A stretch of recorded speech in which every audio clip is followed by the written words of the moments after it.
Passando aqui para a Alemanha, uma outra influência importante nesse contexto foi a influência do romantismo alemão. Né? O romantismo na literatura, como o romantismo em outras, de uma maneira geral, né? A gente aprende o romantismo, vocês quando estavam no colegial, vocês estudavam em literatura o movimento romântico, né?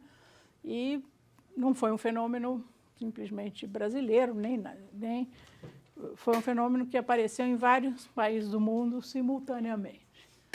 E um dos autores, dos escritores importantes naquele momento foi um indivíduo chamado Adam Miller, um romancista importante.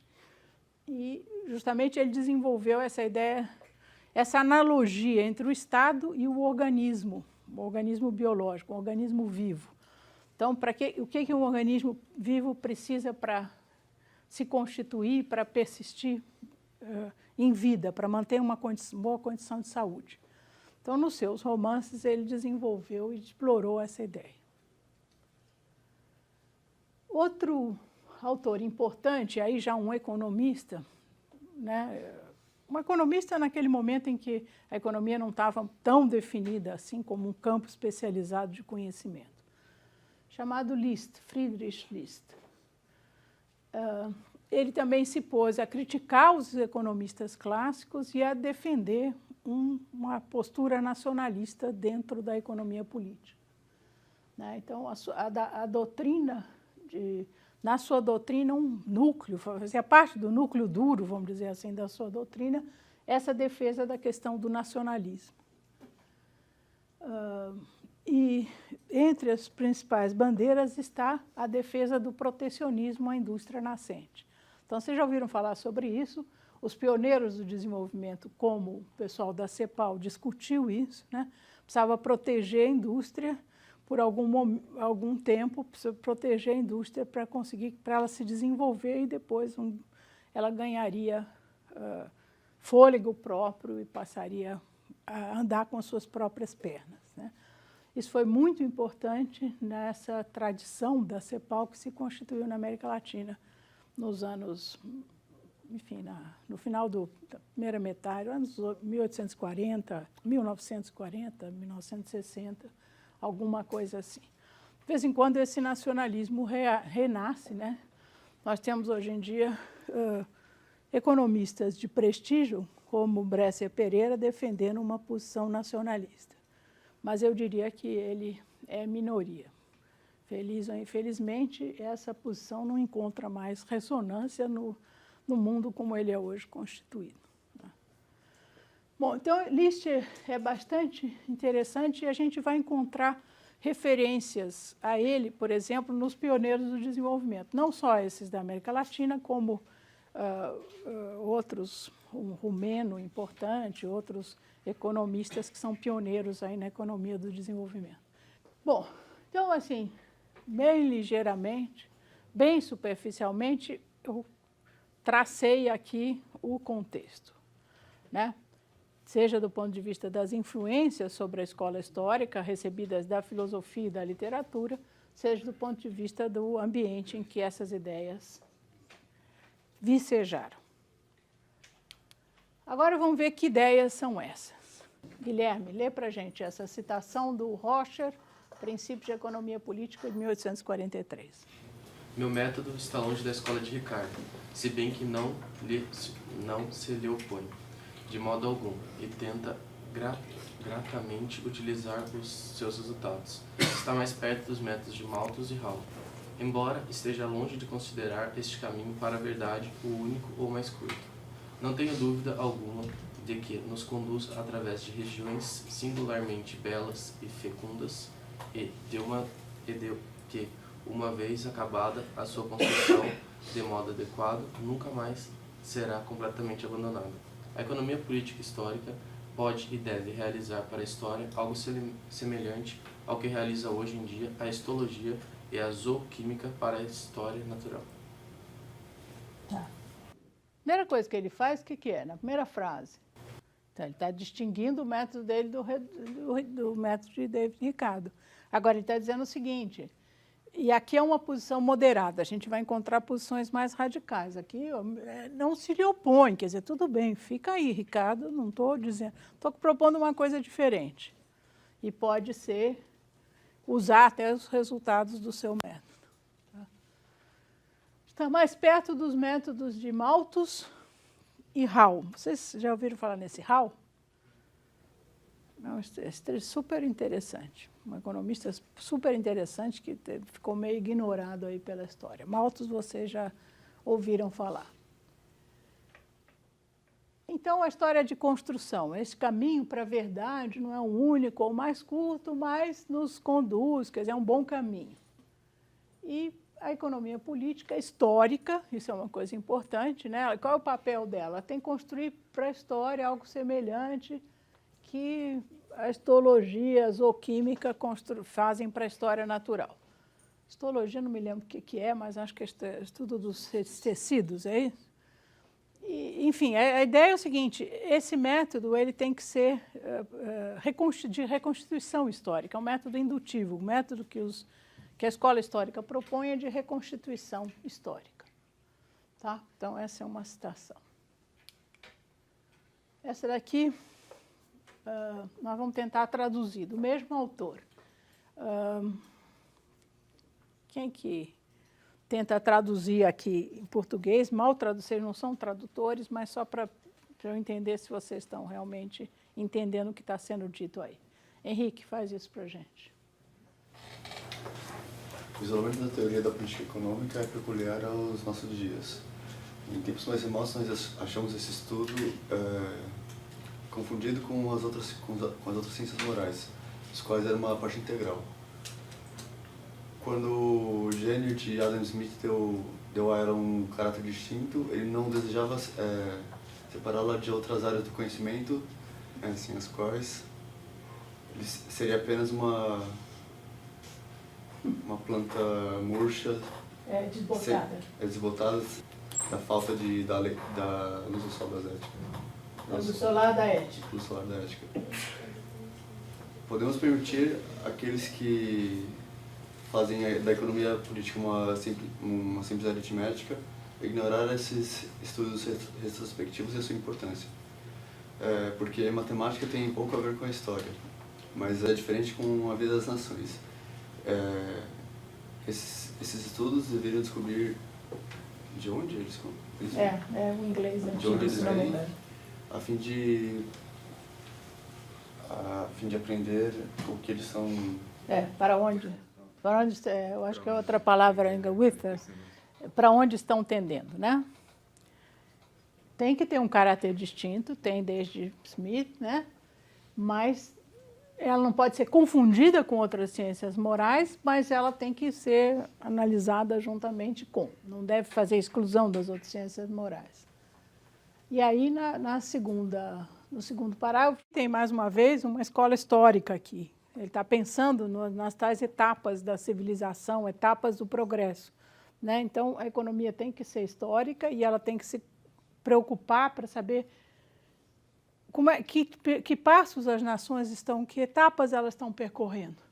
Se a gente pensar na Alemanha, aqui, como é que se chega na etapa industrial? Aquilo que Marx chamaria de modo de produção, né? Burguês, enfim, de uma economia industrial. Tá?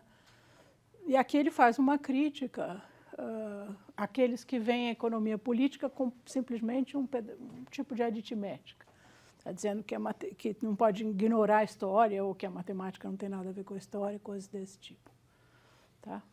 Então, imagino que essas duas citações deem para vocês uma ideia inicial do que a escola histórica está dizendo. O Smith quis tipificar, né? Quis dar um caráter distinto à economia política, mas ele não quis separar de tal forma a perder a luz do sol. Tá? Então, a economia e ética têm que estar, de alguma forma, combinadas. Aqui é um outro cara da escola de história chamado Hildebrandt. Aí já é um texto de 48. Então, você é o Fernando, hein? Lê para a gente. A escola de Smith considerava a ciência econômica como uma doutrina natural do comércio, onde o indivíduo foi admitido como uma força puramente egoísta que, como todas as forças naturais, age sempre na mesma direção e sob as mesmas condições, provoca sempre os mesmos efeitos. Por isso, tanto na Alemanha como na Inglaterra, suas leis e regras foram chamadas leis econômicas naturais, e atribuíram a elas, como a todas as outras leis naturais, uma duração eterna. Então, muitas críticas que vão aparecer são desse tipo. Olha, o pessoal está raciocinando, esses ingleses estão raciocinando, esses britânicos estão raciocinando com o homem da City. Estão pensando no homem que trabalha na City, Londrina, esse cara seria o homem econômico. No entanto, as condições históricas, geográficas, variam muito. E na Alemanha a gente não é esse o tipo de ser humano que é bem representativo do que acontece, por exemplo, no nosso país. Então, é vã essa tentativa, é furada essa tentativa, para falar numa linguagem mais coloquial, é furada essa tentativa de encontrar o homem econômico em cada esquina de cada país em que se vá. Formular, a partir disso, leis e regras como se fossem naturais e como se durassem para a eternidade, né? É curioso que um tipo de citação desse tipo vai ser encontrado no Dostoiévski, falando da alma russa, que a alma russa não tem nada a ver com a alma que é retratada pela economia política clássica. Então, ele faz exatamente um tipo de crítica parecida, né? Então, esse homem econômico não é encontrável na Rússia. Ele está falando da Rússia antes da Revolução. Assim, falando num romance, né? Bom, e aqui o mesmo autor falando da marcha do desenvolvimento econômico. Camila, lê para a gente aí. Da mesma forma que Rousseau e Kant criaram uma escola de direito público e de política que tentou construir um Estado absoluto, sem considerar as diferenças da humanidade dadas pela natureza, nem a diversidade das etapas de desenvolvimento e diferentes disposições de povos, Adam Smith e seus partidários, até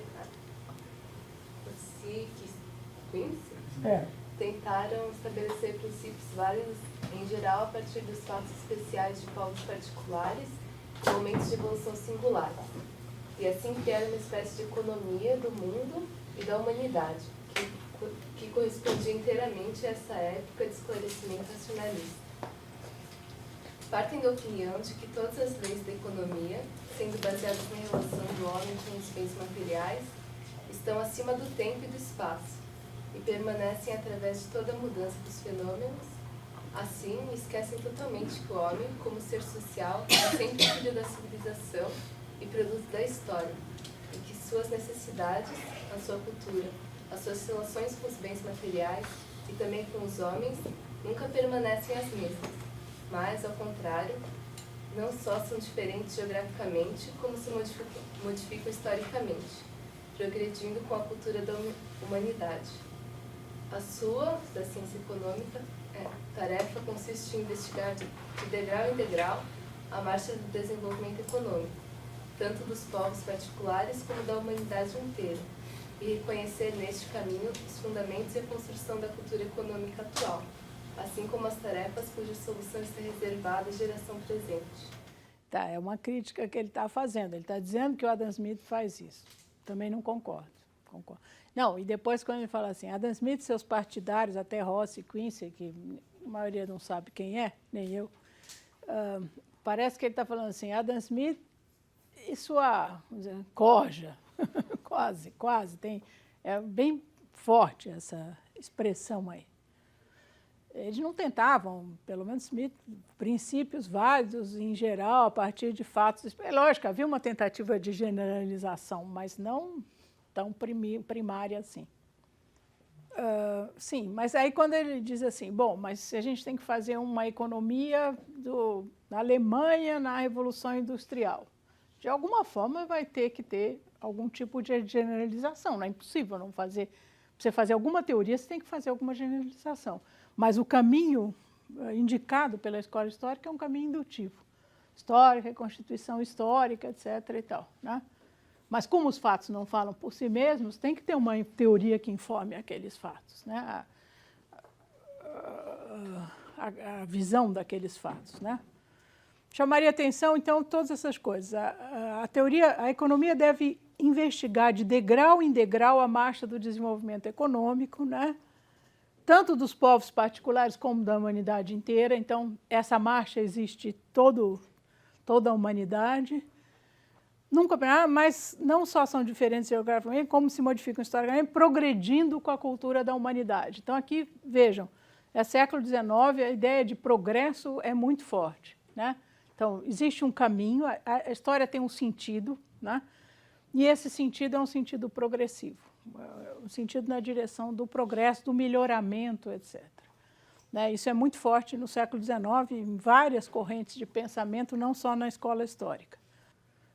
Então, aqui você veio a ideia de que o economista, ou o intelectual em geral, ele tem uma tarefa importante de construir a sociedade, né?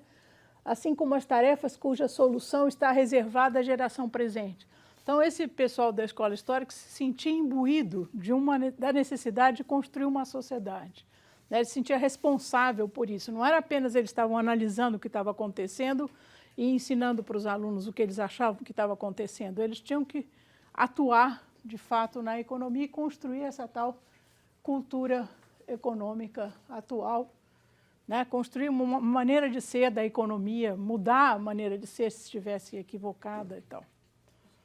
Mas como assim? Eu não estou entendendo como que eles aplicam a história alemã, eles aplicam a economia. Ah, sim. Eles, por exemplo, na época do Estado de Bem-Estar, eles foram consultores junto lá do Bismarck, eles trabalharam junto com o Bismarck. E eles criaram um movimento, depois eu posso falar um pouco mais sobre ele, que chama Verein für Sozialpolitik, alguma coisa alemão mal pronunciado, que era exatamente um movimento dos intelectuais, basicamente pessoal da escola histórica, para atuar junto ao poder público para promover as reformas necessárias para esse estado de bem-estar. Então, eles eram conselheiros muito próximos assim do governo. Por exemplo, eles percebiam o seguinte: olha, nós precisamos promover a nossa revolução industrial. Para que a gente precisa? A gente precisa criar um código, a gente precisa construir estradas, a gente precisa construir pontes, a gente precisa destruir essas relações feudais que predominam em boa parte do território.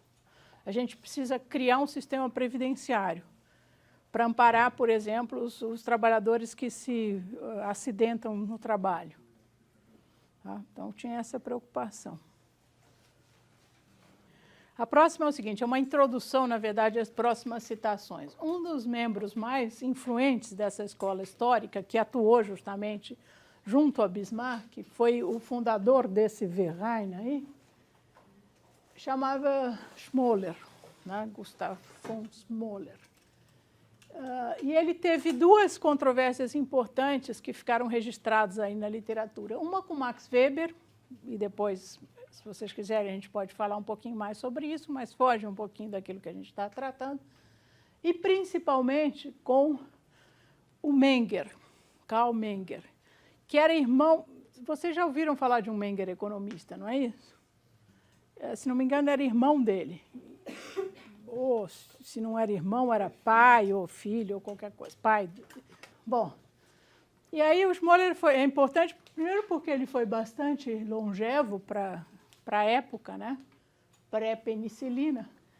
E ele teve várias posições ao longo desse debate com a escola clássica e a intensidade com que ele participou desse debate também variou bastante. Em alguns momentos ele foi muito crítico, muito contundente nas suas críticas, em outros momentos, sobretudo depois de mais velho, ele tentou aí uma certa conciliação com o pessoal que defendia posição diferente. Mas, enfim, esse debate com o Menger foi o debate com os austríacos, né? E agora a gente vai mostrar alguns pedaços desse debate, né? Citações de um lado e de outro, a crítica dos alemães e a resposta dos austríacos a essas críticas. Lê para a gente essa crítica aí. Os austríacos compreenderam sistemática e conscientemente o fato de que a economia política clássica mais antiga já queria apresentar meio inconscientemente uma situação econômica estável e as suas pequenas oscilações diárias, e fizeram disso do objeto exclusivo da teoria pura. É certo que assim fizeram avançar valiosamente este problema específico, contribuindo para a formação de uma psicologia econômica e para várias partes da doutrina do valor. Mas também limitaram muito o objeto de nossa doutrina teórica da economia e descuidaram seus problemas mais importantes, por exemplo, todos os problemas do desenvolvimento. Fomentaram no ensino algumas cabeças argutas em formação lógica, mas desanimaram a massa dos estudantes. Os professores austríacos de até 10, 15 anos atrás não faziam conferências sobre economia prática e raramente faziam exercícios. Alguns falaram principalmente para bancos vazios. Os estudantes aprenderam de cor, antes dos exames, os seus cadernos, multiplicados mecanicamente. A maioria não adquiriu conhecimentos realmente úteis e amplos para a vida. Esqueceu, depois de alguns meses, as fórmulas apreendidas de cor. Este foi, para a maioria, o sucesso prático da teoria pura. Falando no segundo parágrafo, o que é os cadernos multiplicados mecanicamente? Cadernos copiados, né? Mas copiados à mão, né? Mecanicamente, no sentido de só copia. Nesse ponto, a gente está com uma situação melhor hoje em dia, né? Você pode tirar xerox. Naquela época não havia xerox. Tá? Talvez aprendesse mais copiando. Então, a questão básica dentro da questão da economia é tratar do desenvolvimento.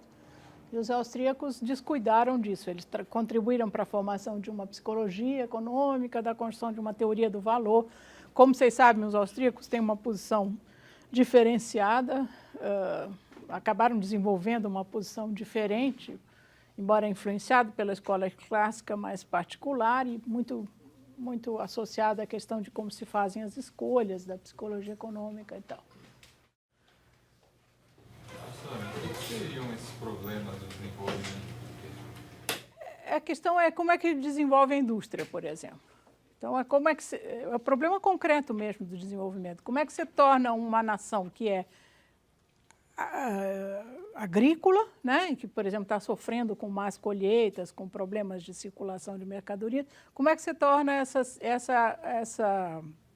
sociedade, essa economia industrial, como é que você industrializa essa sociedade? Tá? Então, os austríacos ficaram trabalhando com as pequenas oscilações diárias. Então, por exemplo, se a gente pode pensar aqui no mercado acionário, ou enfim, no mercado acionário, não, mas no sobe e desce diário da economia, que os austríacos ficaram concentrados nisso. Bom, com essa citação aqui a gente termina, eu acho que dá um princípio aí para vocês entenderem a posição do Neville Keynes, que é uma posição que tenta aí uma conciliação.